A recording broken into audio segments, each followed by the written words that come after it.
किसको क्या क्या पहुंचा, और पहले क्या क्या पहुंचा रखिए, फिर क्या क्या नहीं पहुंचा वो भी रखिए, है ना।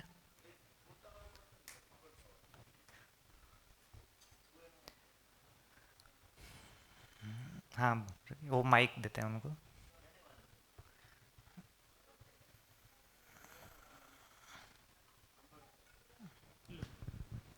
पहले राउंड में क्या क्या अभी तक पहुंचा सुबह से अभी तक, उसको रखिए, है ना। सुबह वाला भी ले सकते हैं, अभी वाला भी ले सकते हैं, क्या क्या बातें हुई। ये जो उपयोगिता पूर्वकता की बात हुई उसमें ये शेर का तो मुझे कभी पता ही नहीं था कि शेर का ये उपयोगिता पूर्वकता है जो आपने अच्छा। बताया, हम्म। कि शेर की वजह से ये जो छोटे पौधे होते हैं हम्म। तो उसको शाकाहारी प्राणी उसको खा ना जाए हम्म। और उसको भी एक मतलब पुष्टि हो जाए उसकी कंप्लीटली। तो ये उसका रोल है, वो आज ही समझ में आया, अभी तक वो पता नहीं था। Thank you. बहुत बढ़िया। ठीक है, और बताइए क्या क्या बातें जो हमको छुई सुबह से अभी तक।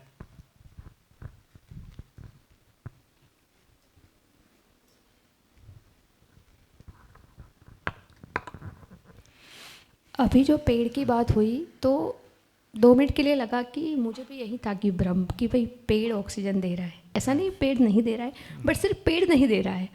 तो लगा कि 38 साल में इतना भी नहीं पता चला।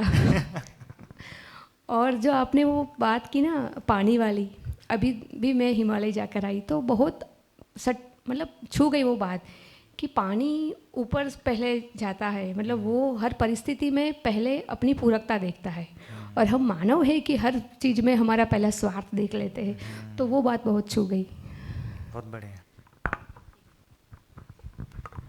और ये भी पता चला, आप जैसे बोल रहे हैं कि अस्तित्व सह अस्तित्व, तो अभी ये जैसे आज पहली बार लगा कि कैसे सह अस्तित्व है, मतलब हर एक इकाई कैसे अपने आप में एक तरह से पूरकता उपयोगिता के रूप में जुड़ी हुई है। कहीं ना कहीं वो किसी न किसी अपने स्वभाव से कनेक्टेड ही है, अपनी जो पूरकता है उसके हिसाब से, तो वो चारों अवस्थाओं में। तो आज सच में पता चला कि एज ए मानव हमें क्या समझना है और कैसे बनना है ऐसा। बहुत बहुत अच्छा, बहुत मतलब बढ़िया। शुरुआत हुई कि अभी ये सहस्तित्व को समझने की, ऐसा लगा आज। बहुत बढ़िया, और बताइए। हेलो, एक दर्शन वाली जो आपने बात की ना कि भाई दर्शन देना है लेना नहीं है, वो भी बहुत काफ़ी क्लियर हुआ कि लोग क्यों जा रहे हैं दर्शन लेने जा रहे हैं, देने जा रहे हैं, पता नहीं, बट मुझे क्लियर हुआ। गुण को लेने जाते हैं, दर्शन लेने नहीं जाते हैं ना। ठीक है ना, दर्शन की बात करेंगे तो भाग जाएंगे। जी। तो अभी तक वो गुण और स्वभाव वो डिफरेंस इतना क्लियर नहीं था, तो उसकी वजह से बहुत काफ़ी चीज़ें क्लियर हो गई है। और सहअस्तित्व, अस्तित्व ही सहअस्तित्व, सहअस्तित्व ही अस्तित्व, उसकी क्लैरिटी पहले से बढ़ी है। दूसरा जो सुबह की बात करें तो वो कंडीशनिंग, मतलब बिलीफ से ज़िंदगी पूरी, मतलब लाइफ ओरिजिनली लाइफ नहीं, जीवन विद्या के पहले की बात करें तो पूरी कंडीशनिंग बिलीफ्स वही जीते थे। तो अभी उसमें काफ़ी, मतलब वो वर्तमान का विरोध, भूतकाल की पीड़ा और भविष्य की चिंता, उसमें जो ग्राफ है वो तेजी की, और मतलब 80% मेरे पर्सनली अगर बात करूँ तो वो कम हो गया है, ऐसा है। बहुत बढ़िया। Thank you.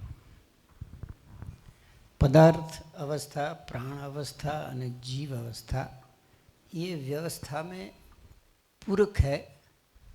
आदमी मेरे ख्याल से व्यवस्था में अव्यवस्था ही कर रहा है, ऐसा समझ में आ रहा है। व्यवस्था को अव्यवस्था में बदलने का काम आदमी ने बहुत ज़्यादा किया है, ये आज थोड़ा समझ में आया। Thank you. बहुत बढ़िया। सुबह में के सेशन में जो दबाव प्रभाव बाहर की बात की और जो अंदर अंदर देखने की बात है वो अद्भुत है। क्यों कि वो बहिर्मुखी की बात है, और आपने जो बताई वो अंतर्मुखी, अंदर से देखने की बात है, वो अच्छी लगी। बाद में जड़ का निर्वाह पहचानना और निर्वाह करना, चैतन्य का मानना, पहचानना और निर्वाह करना, वो बताया। जीवन का मतलब दृष्टा। आपने जब तक किया कि वो प्रकट नहीं हुआ तब तक वो दृष्टा नहीं था। जब वो दृष्टा बन जाता है तो आगे क्या करना है, कैसे करना है, क्यों करना है, उनकी प्रयोजनता क्या है, वो आगे देखने के लिए जीवन रखता है। और सभी ने बताई वो दर्शन की बात, वो तो अद्भुत बात है।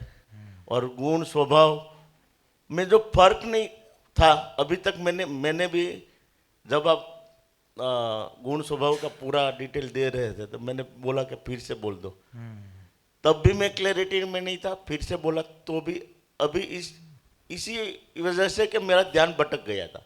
बहुत बढ़िया। मैं तभी सुनता था मगर मैं जो सुनता था वो नहीं सुनता था, इसलिए मेरा ध्यान भटक गया है।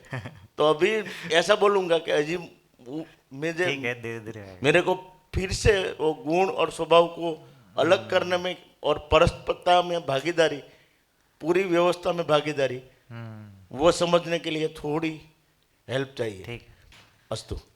नहीं तो अभी करते हैं उसको। आप लोगों में से कोई बताइए गुण और स्वभाव में अंतर जो है, यहाँ पे आके, बोर्ड पे आके, ये अपनी जगह से जैसे भी, वैसे बोर्ड पे आके समझाएंगे तो अच्छा रहेगा। अभी जो बात हुआ था ना अपना गुण स्वभाव का, कोई समझाइए उसको। कौन समझाएंगे? कितने लोग समझा सकते हैं जो गुण स्वभाव में अंतर का बात हुआ था? थोड़ा हाथ खड़ा करिए, कितने लोग समझा सकते हैं? वो जो उधर बोर्ड पे लिखा है उसको बोर्ड पे देख के ही बताना है। अरे कोई हाथ ही खड़े नहीं कर रहे, कैसे होगा भाई?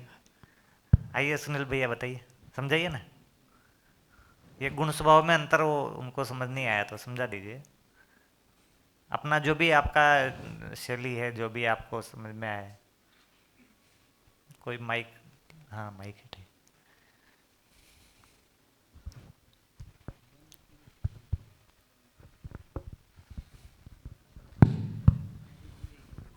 नमस्ते सभी को। जैसे ये शुरुआत की थी भैया ने, पदार्थ अवस्था जो है वो रूप प्रधान अभिव्यक्ति है, और प्राण अवस्था है उसमें गुण प्रधान अभिव्यक्ति है। और पदार्थ अवस्था में जैसे आकार आयतन धन घनत्व के रूप में रूप प्रधान है, और गुण को बताया जैसे परस्परता में प्रभाव जो है उसको गुण बोला, परस्परता में प्रभाव। तो दो इकाइयों के बीच में जो परस्परता होती है उसमें जो प्रभाव रहता है उसको गुण बताया। जैसे पदार्थ अवस्था में निश्चित आचरण लिखा है तो वो है उसकी भागीदारी, और जो गुण की बात है वो खाली दो इकाइयों की परस्परता में भागीदारी है। और जो स्वभाव लिखा है तो स्वभाव में जो व्यवस्था के अर्थ में पूरी व्यवस्था के अर्थ में यानी कि चारों अवस्था के संतुलन के अर्थ में जो भागीदारी है वो स्वभाव के तौर पर देखना है। गुण लिमिटेड है खाली परस्परता में, या फिर स्वभाव में देखें तो पूरा संतुलन के अर्थ में है, पूरा टोटल भागीदारी। हाँ, पूरी व्यवस्था में भागीदारी के अर्थ में वो स्वभाव इसमें पता चला। जैसे पदार्थ अवस्था में यहाँ पे भागीदारी का स्वरूप है तो कैसे वो भागीदारी कर रहा है, पूरी वो टोटालिटी में भागीदारी की बात है। तो वो पूरी अस्तित्व में जो चारों अवस्था है उसके संतुलन के क्या भागीदारी कर रहा है, तो वो उसका स्वभाव, हाँ वो उसका स्वभाव है। और परस्पर वो पदार्थ के साथ पदार्थ जुड़ जाता है, वो परस्परता में उसकी एक गुण है, परस्परता में प्रभाव है, और वो पूरे चारों अवस्थाओं के संतुलन में जो भागीदारी कर रहा है, हाँ उसकी निरंतरता बनी रहे चारों, हाँ उसका जो वैभव बना रहे हर एक अवस्था का, समग्र टोटालिटी में जो पदार्थ है वो उसका स्वभाव, चारों एकदम से वैसे ही। और चारों वो भी प्राण अवस्था में। तो चारों अवस्था में जैसे पूरा सभी अवस्थाओं का वैभव या फिर उसका निरंतर बने रहे उसके अर्थ में जो भागीदारी है वो स्वभाव है। और जैसे पदार्थ अवस्था में स्वभाव बताया संगठन और विघटन, तो वो कैसे भागीदारी कर रहा है चारों अवस्था संतुलन में। तो वो संगठन और विघटन के अर्थ में जैसे भैया ने उदाहरण भी दिए थे कि बड़ी समझो पृथ्वी से लेकर अलग अलग गैलेक्सी तक जितने भी पदार्थ अवस्था की इकाइयाँ है तो उसमें जितने भी चेंज आ रहे हैं वो सभी संगठन और विघटन के तौर पे जो आ रहे हैं, सूक्ष्म से चालू होके बड़े से बड़ी व्यवस्था में। तो पूरा उसका जो भागीदारी का स्वरूप है वो चारों अवस्थाओं के संतुलन के अर्थ में ही वो काम कर रहा है। वो संगठन विघटन के आधार पर हम उसको पहचान सकते हैं, वही उसका स्वभाव है। फिर प्राण अवस्था में तो उसका जो बनेगा संगठन विघटन की निरंतरता, सिर्फ संगठन विघटन नहीं बनेगा, संगठन विघटन और उसकी निरंतरता, तो निरंतरता जोड़ेंगे तब स्वभाव बन जाता है वो। जैसे सिर्फ संगठन विघटन बोलेंगे तो गुण हो गया वो। इसलिए पदार्थ नाश नहीं होता है, पदार्थ अवस्था नाश नहीं होता है, संगठन विघटन से निरंतरता रहती है उस। ठीक है, अच्छा, वो नाश नहीं होना धर्म हो जाएगा। अभी ये स्वभाव है जिसमें अपन बोल रहे हैं संगठन विघटन की निरंतरता। ठीक है ना, स्वभाव की निरंतरता। स्वभाव हो निरंतर में ही होता है तो ही स्वभाव निरंतरता में ही होता है ना। हाँ, निरंतर होता है तो ही स्वभाव होता है, बाकी तो गुण में गिनते हैं। हाँ, बाकी गुण में चला जाएगा। बढ़िया। फिर प्राण अवस्था में हम जैसे देखें उसका निश्चित आचरण, यानी कि उसमें जैसी वो जो उसकी उपयोगिता क्या है, वो व्यवस्था के अर्थ में क्या पूरकता निभा पा रहा है। पूरकता ही जैसे नियम लिखा है भैया ने, पूरकता ही नियम है। तो बाकी की टोटल चारों अवस्थाओं के लिए कैसे पूरक हो सकता है, वही उसकी उपयोगिता है खुद की, कि पूरक हो पा रहा है, और वही नियम है। और प्राण अवस्था में जैसे निश्चित आचरण कैसे आएगा, तो प्राण अवस्था का स्वभाव है वो पुष्टि और स्वभाव सारक मारक। वो पुष्टि तो उसका पुष्टि करना, हाँ, पुष्टि को पुष्टि उसमें बने रहना, पर पुष्टि के लिए सारक मारक है वो, है ना। पुष्टि करना, उसके लिए सारक मारक। हाँ, सारक मारक जो उसका स्वभाव है, पुष्टि के लिए सारक हाँ, मारक। पुष्टि करने के लिए सारक मारक स्वभाव है। वो पुष्टि करके व्यवस्था में भागीदारी कर रहा है सारक मारक होके। बराबर। जैसे अपनी वनस्पतियाँ, कुछ जहरीली वनस्पतियाँ होती है, तो वो भी वो संतुलन के अर्थ में ही होती है। हाँ, संतुलन के अर्थ में। ओवरऑल वो प्राणावस्था को पुष्टि ही करेगी वो, प्राणावस्था को पुष्टि, है ना। एक दो पेड़ पौधा उससे मर जाएगा, पर ओवरऑल प्राणावस्था को पुष्ट करेगी। हमारे शरीर में भी जैसे जहरीले कुछ दवाइयाँ में जहर आता है, वो कुछ मात्रा में लेने से हमारे शरीर का पोषण करते हैं, तो वो भी पॉजिटिव अर्थ में देखें तो व्यवस्था के अर्थ में ही है, इसीलिए वो सारक मारक हो गया।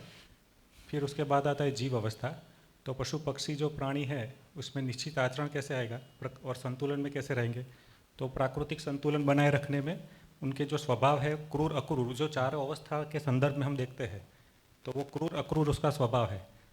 तो क्रूर अक्रूर से जैसे बाघ है, सिंह है, चीता है, वो क्रूर है, तो वो दूसरे जीव जानवर को खाता है, तो वो भी व्यवस्था के अर्थ में उनका जो बाकी की जो प्राण जीव अवस्था है, वो बाकी के उसकी जो मात्रा बनी रहे या फिर संतुलन बना रहे, इसके लिए वो काम करते हैं। और बाकी इसमें प्राण अवस्था का भी संतुलन इसके हिसाब से वो बना रहे, वो पूरा जैसे एक चेन है, वो चेन के हिसाब से वो उसका स्वभाव क्रूर अक्रूर व्यवस्था में भागीदारी के अर्थ में हमको स्पष्ट होता है। और फिर मानव में जैसे भागीदारी का आता है, निश्चित आचरण क्या है, तो मानव भी व्यवस्था में भागीदारी तो कर रहा है, लेकिन उसकी समझ है तो ही वो क्योंकि मानव है ज्ञान अवस्था की इकाई है, और वो संस्कार के अनुषंगी है, संस्कार अनुषंगी इकाई है, तो वो समझ के साथ या संस्कार के साथ ही वो भागीदारी कर पाएगा चारों अवस्थाओं में संतुलन के लिए। तो वो व्यवस्था में भागीदारी की जो समझ है उसमें होगी, तो ही वो अपनी भागीदारी पूरकता, वो अपनी पूरकता यानी कि जो नियम है उसका पालन कर पाएगा। ऐसा मुझे स्पष्ट हुआ है। धन्यवाद। धन्यवाद। तो मानव की भागीदारी क्या है, व्यवस्था में भागीदारी की समझ उसकी भागीदारी है, ठीक है ना। हमको लगता है व्यवस्था में भागीदारी करना उसका भागीदारी नहीं है, समझना, व्यवस्था में भागीदारी को समझना उसकी भागीदारी है, ठीक है ना। तो मानव की मुख्य भागीदारी व्यवस्था में भागीदारी को समझना और समझाना, समझना समझाना मुख्य भागीदारी है ना। करना तो हो ही जाता है, कुछ ना कुछ तो करेगा ही सही, ठीक है ना। हाँ, समझेगा तो करेगा ही सही, है ना। अभी हमने इन चीज़ों को बहुत बड़ा मान लिया है कि आदमी ढंग से खाना बना दे, है ना, आदमी टाइम पर उठ जाए, इन सब चीज़ों को बहुत बड़ा मान लिया है ना। जबकि क्या बड़ी चीज़ है कि आदमी भाव से रहेगा तो ये सब हो ही जाता है ना। अभी हमको लग रहा है कल नहीं, वो एक दीदी बोल रहे थे कि भाई उनके जो बेटा जी हैं वो टाइम पर उठते नहीं है ना, 7-8 बजे उठते नहीं है ना। अब उनको लग रहा है भाई मैं उसको समझा रही हूँ लेकिन फिर भी नहीं उठ रहे हैं, हमको लग रहा है 7-8 बजे, मतलब वो 5 बजे उठ जाए तो बहुत बड़ी व्यवस्था में भागीदारी हो गई है ना। अब भाई उसको समझ ही नहीं आया कि मैं उठ के क्या करूँगा, है कि नहीं है ना। वो खुद से थोड़ी उठ रहा है, अब शरीर में इधर उधर दर्द हो जाता है ज़्यादा देर सोते हैं तो उठना पड़ता है ज़बरदस्ती, इसलिए उठ रहा है वो, नहीं तो पता चले 24 घंटे सो रहा है वो, है ना। तो अच्छा उसको समझ में आ गया कि भाई मुझे ज़िंदगी में करना क्या है ना, तो फिर तो उठ ही जाएगा ना 5 बजे। तो उनको क्या नहीं दिखाई दे रहा, ये गुण है कि वो 7 बजे तक सो रहा है, पर उसके अंदर ये समझ में नहीं आ रहा उसको कि मुझे लाइफ में करना क्या है ना, मुझे भागीदारी करनी क्या है, ये उसको समझ में नहीं आ रहा है ना। लाइफ में आखिर मुझे करना क्या है, तो वो स्वभाव उसको समझ में नहीं आ रहा है, इसलिए उठ भी नहीं रहा है वो, ठीक है ना।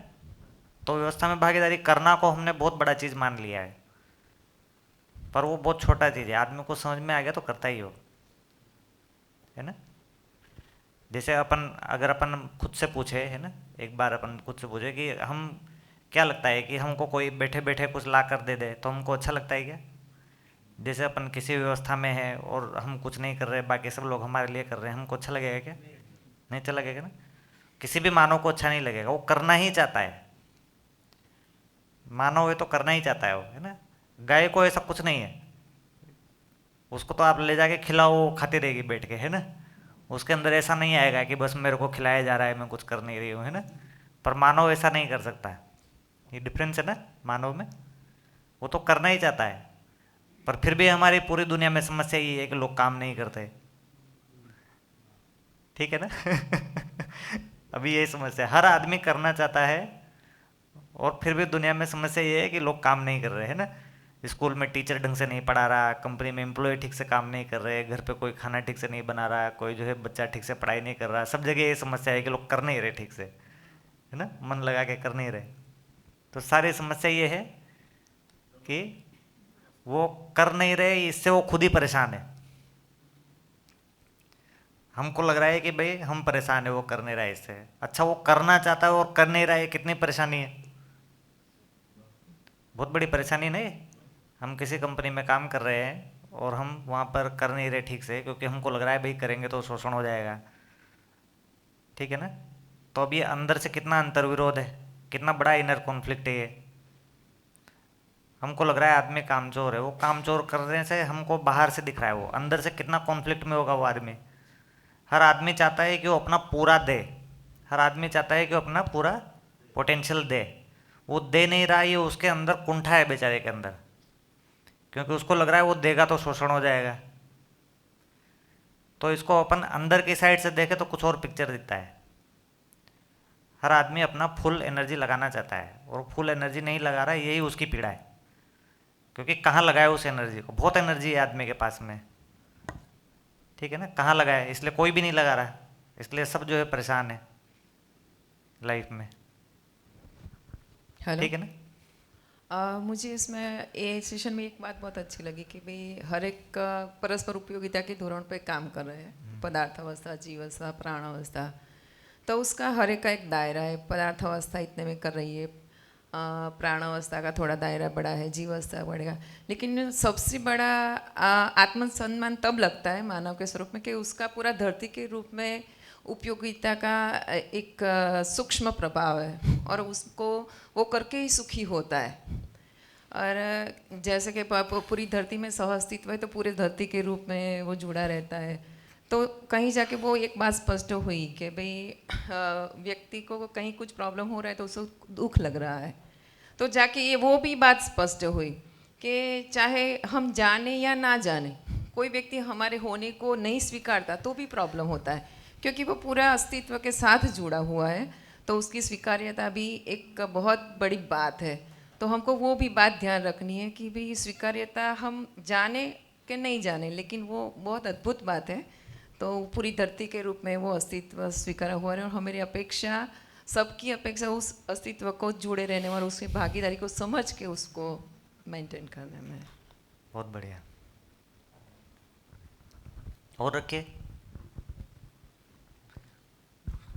सेकंड सेशन से कम आया, लंच के पहले का रखिए, और क्या क्या बात हुआ।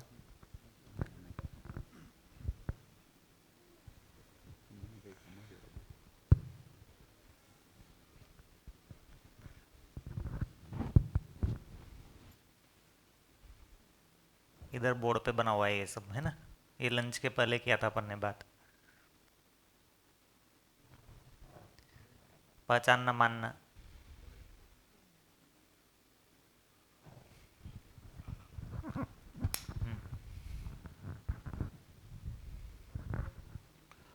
પરિચય શિબિરમાં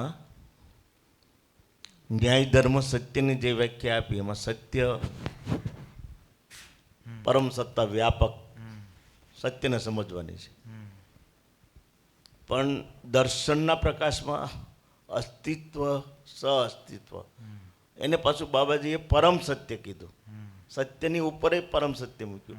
એ આ ચાર અવસ્થાની અત્યારે જોઈએ તો પ્રતિપાદિત થાય કે એને પરમ સત્ય હું કામ કીધું એમ. એટલે વાસ્તવિક રીતે મારે માનવી તરીકે જોવાનું થાય તો ક્યારેય એકલી જ્ઞાન અવસ્થામાં નથી જોવાનું, એકલી પદાર્થ અવસ્થામાં નથી જોવાનું. ચારે અવસ્થાને સાથે રાખીને દ્રષ્ટિ સાથે રાખીને કરીશ તો મારું કંઈક ભાગીદારી ઉપયોગિતા કે પ્રયોજનતા મને માલુમ પડશે અને મારું કાર્ય આગળ વધશે. અને એના માટેની મારે જે સમજ બનાવવાની છે એના માટે મારે અધ્યયન કરવું પડશે. અસ્તુ. बहुत बढ़िया। आप भी कुछ रखें, दीजिए उनको थोड़ा माइक दे दीजिए।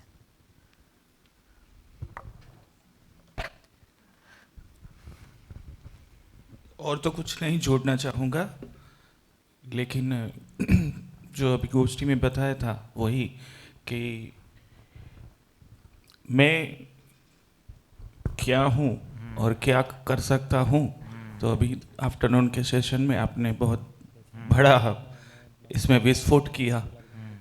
दर्शन के लिए आया हूँ, तो ये एक बहुत बड़ी दर्शन को बात रही प्रकट मेरे करना लिए. है हमको। बहुत बढ़िया पकड़ा आपने।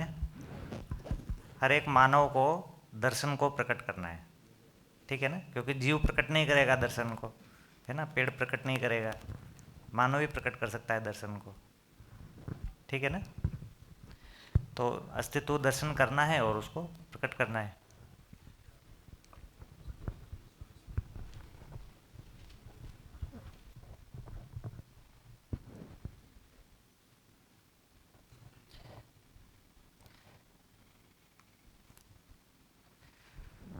तो अभी ये जो मानना वाली जो चीज़ है इसको देखते हैं कि ये जो स्वभाव है वो बेसिकली मानने की चीज़ है,